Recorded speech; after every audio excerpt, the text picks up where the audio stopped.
Bismillahirrahmanirrahim. Assalamualaikum warahmatullahi wabarakatuh.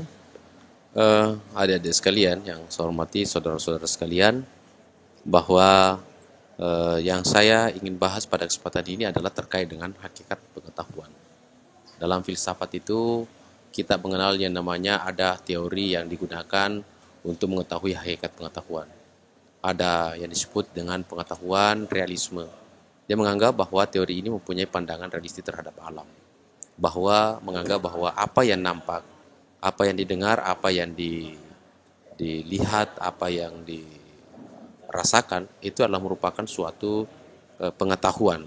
Jadi sumber pengetahuan itu apa yang dirasakan, apa yang didengar, apa yang dilihat, apa yang dirasakan, didengar, itu merupakan sebuah pandangan tentang realisme. Bahwa pengetahuan itu gambarannya sebenarnya apa yang ada di dalam nyata. Jadi dia melihat bahwa yang benar itu atau pengetahuan itu adalah apa yang nyata, apa yang kita lihat. Gitu. Ada juga menganggap bahwa kebenaran itu atau pengetahuan itu berangkat daripada idealitas atau idealisme. Dia menganggap bahwa teori ini menerangkan bahwa pengetahuan adalah proses mental, psikologi yang bersifat subjektif. Melihat bahwa sesungguhnya apa yang kita lihat, apa yang kita dengar, apa yang kita saksikan itu hanya sifatnya subjektif. Tetapi di balik itu ada yang disebut dengan esensi. Nah, terkadang memang di situ ada kita melihat namanya esensi, ada namanya eksistensi. Eksistensi itu seperti misalnya eksis. Eksistensi itu apa yang kita lihat, apa yang kita dengar. Itu merupakan eksistensi. Apa yang nampak. Kalau Anda selalu misalnya foto-foto captur begitu, Anda ambil foto di mana-mana, itu namanya eksis lagi ya, itu istilah bahwa eksistensi ada. Tapi di balik eksistensi itu ada esensi. Di balik eksistensi itu ada esensi. Di balik batu itu ada substansi, ada esensi di situ. Ada batu itu eksistensi keras, tapi esensinya batu itu adalah itu yang dimaksud dengan pengetahuan yang sepertinya idealisme.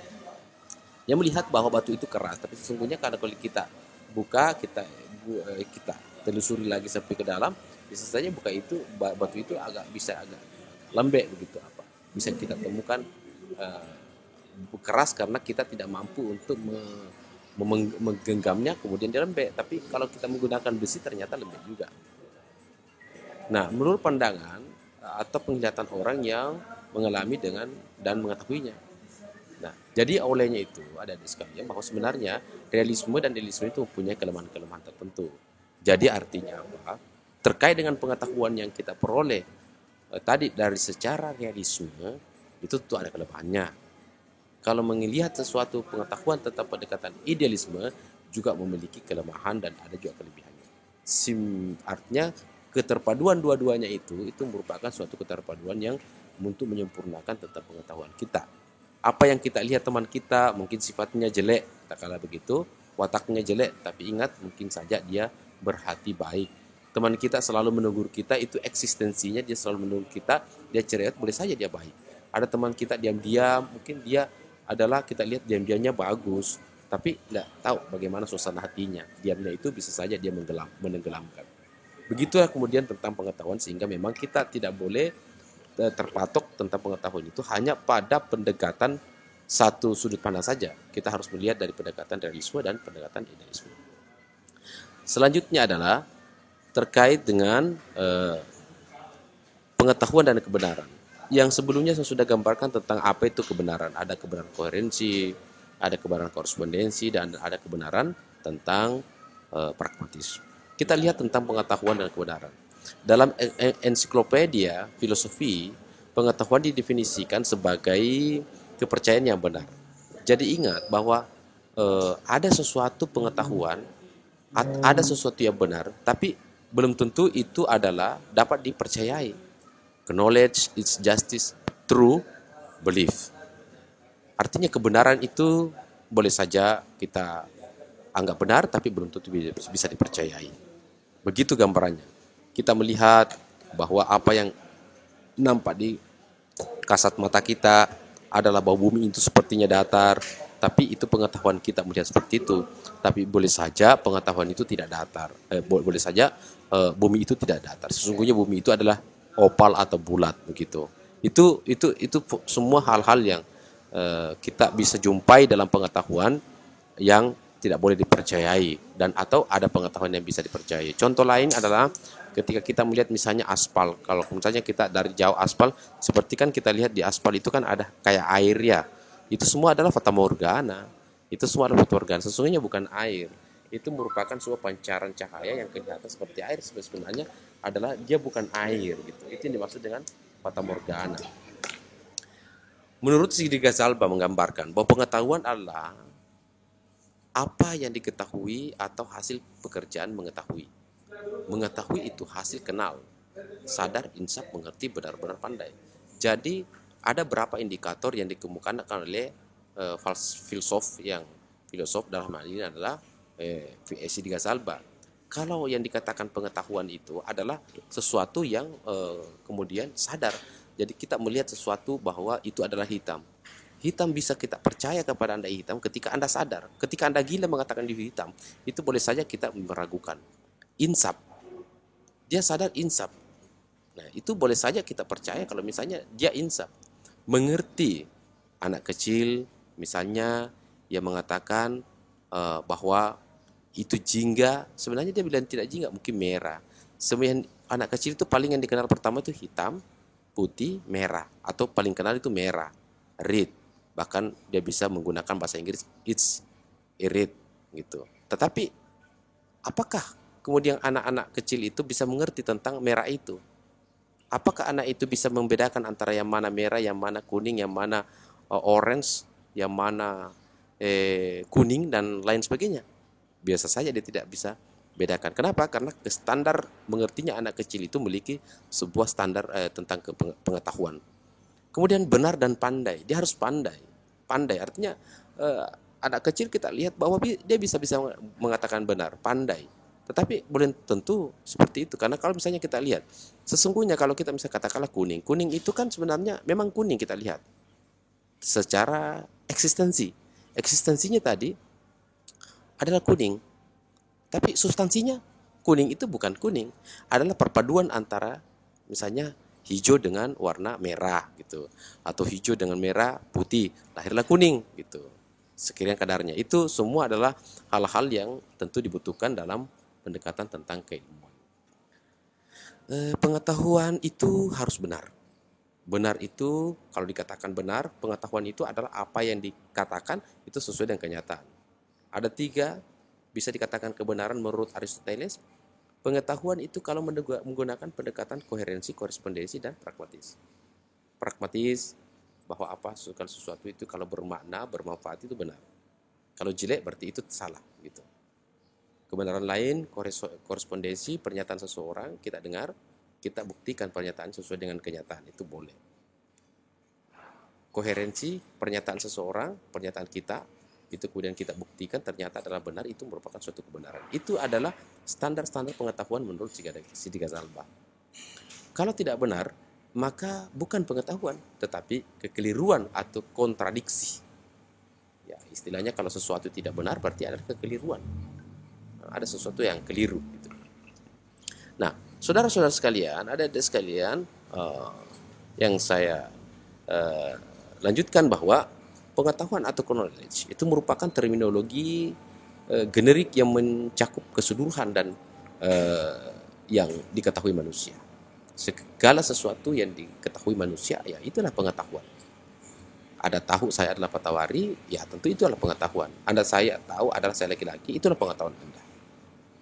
Maka rawatlah pengetahuan itu, tapi untuk kemudian menggunakan rumus daripada Sidi Ghazalba, maka tentu Anda bisa mengatakan saya adalah patawari adalah laki-laki jika Anda dalam keadaan sadar, insaf, mengerti, benar dan pandai.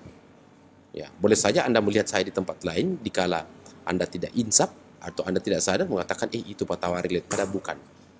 Itu temannya patawari padahal bukan. Itu kemudian dibutuhkan sebuah proses-proses yang sadar, insaf dan mengerti. Selanjutnya adalah tujuan manusia mempunyai pengetahuan. Apa sih sebenarnya tujuannya kita mencapai pengetahuan? Untuk mengetahui adalah memenuhi kebutuhan kelangsungan hidup.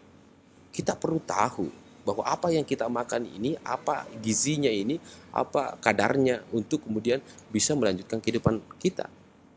Misalnya, katakanlah contohnya, kita ini sebagai manusia, kita kan butuh unsur air. Kita butuh yang namanya manisan. Kita butuh misalnya oksigen. Kita butuh apalagi yang namanya bersifat seperti sayur-sayur. Ya, tentu di sini kemudian ada proses-proses yang bisa kita tahu untuk melangsungkan kehidupan kita. Saya adalah manusia, yang terdiri dari unsur air. Maka tentu saya butuh air. Karena kenapa itu penting? Karena jangan sampai kemudian ketika kita tidak tahu, maka itu bisa saja mencelakakan orang. Ketika ada orang stroke misalnya, ada orang penyakit stroke, seorang perawat, seorang dokter, seorang ahli kesehatan mengatakan bahwa itu adalah stroke, maka seorang yang ahli stroke pasti mengatakan bahwa stroke itu jangan dikasih makan misalnya makanan cumi-cumi, katakanlah begitu, jangan dikasih makan udang misalnya gitu, jangan dikasih makan garam misalnya.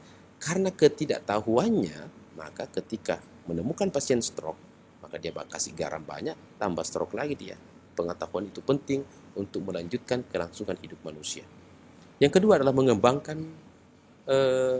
arti kehidupan. Kita bisa mencoba untuk kemudian memahami apa sebenarnya arti kehidupan kita ini. Dulu kita tidak ada, setelah ini sekarang kita ada di muka bumi ini. Suatu saat kita akan lenyap, suatu saat kita tidak ada.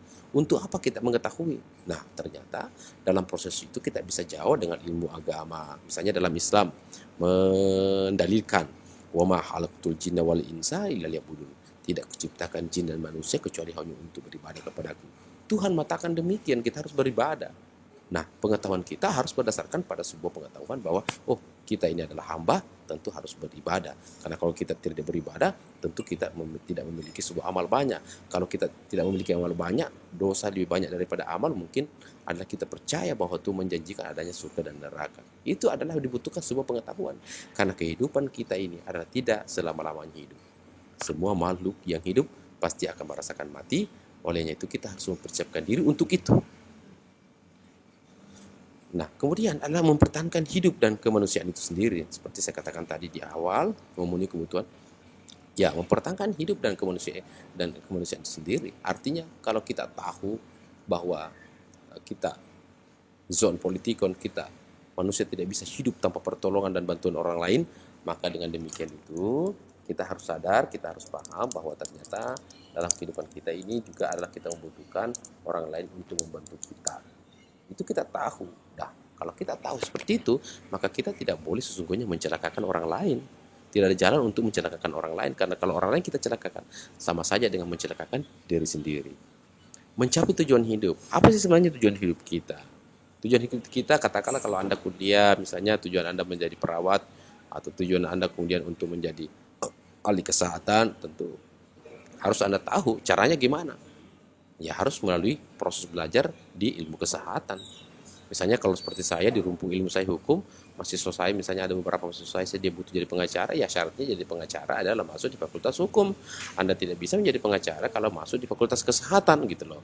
Jadi ada sebuah kesinambungan antara pengetahuan kita dengan target hidup yang kita akan capai.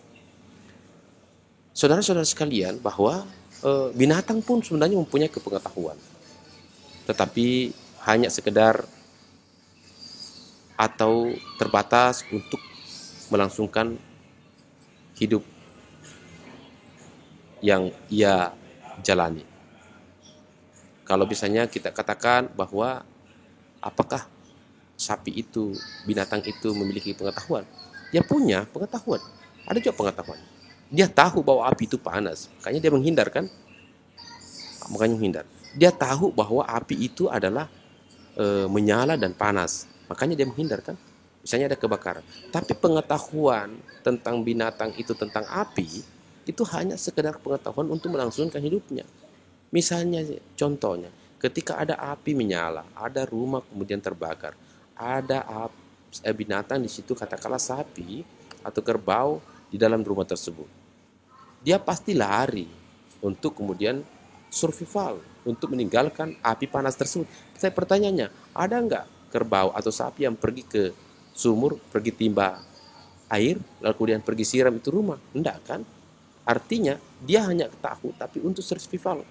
Jadi adik-adik, saudara-saudara sekalian, kalau Anda hanya tahu tapi tidak mencoba mengembangkan pengetahuan Anda, maka ya kurang lebih sama tadi dengan makhluk yang diciptakan Tuhan. Binatang yang kemudian hanya mengetahui tapi tidak mencoba mengembangkan tentang pengetahuannya itu.